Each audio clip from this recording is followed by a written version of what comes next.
गर्नेहरूलाई नमस्कार गरौँ, पूजन गरोस्। हामी यहाँ पूजा गर्नेले यो कीर्तन भजन गर्नेलाई पनि ढोग्नुपर्छ अरे, नमस्कार गरोस् अरे। आज्ञा दिएपछि आसनमा बसोस्।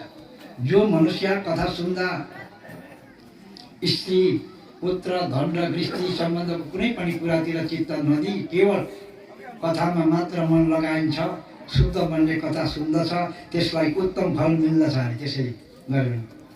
सूर्योदयदेखि 3:30 प्रसम्म बुद्धिमान वक्त मन्द स्वरले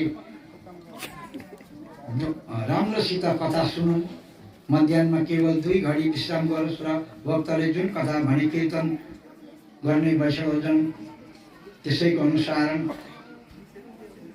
गर्दै कीर्तन गरून्। श्रोताले मलमूत्र काबु राख्नु, अल्पाहार गरोस्।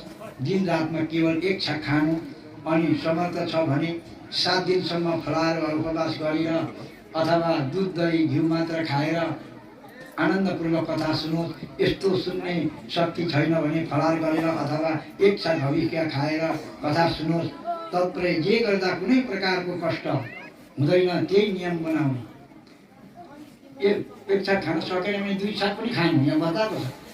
तर शुद्ध खाना खानु, भगवानको कथा सुन्नु, भगवानलाई पूजा गर्नु। कस्तो आफ्नो शक्ति छ त्यस पाराले गर्नु। उत्तम त यो नै हुन्छ कि भोजन गरेर कथा सुनोस्। यदि उपवासले कथामा बिन्द पर्ने सम्भाव छ भने उपवास गर्नु ठिक छैन। यहाँ भागवतले बताएको छ।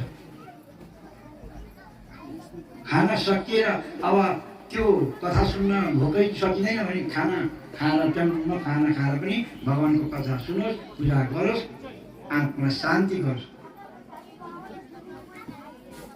मनलाई शरीरलाई कष्ट दिएर नगरोस् भनेर भनेको कष्ट बनाउनु। उत्तम यो नै छ ठिक। बा बेसी वर्ताली कथामा बा बिन्द पर्ने हो। हे नारद, अब तिमी कथा सुन्नेहरूको नियम सुन। अब कथा सुन्नेहरूको नियम सुन। जसले वैष्णव दीक्षा लिएको छैन त्यस्ता व्यक्तिलाई कथा सुन्ने अधिकार छैन। गुरुबाट दीक्षा लिएको हुनुपर्छ।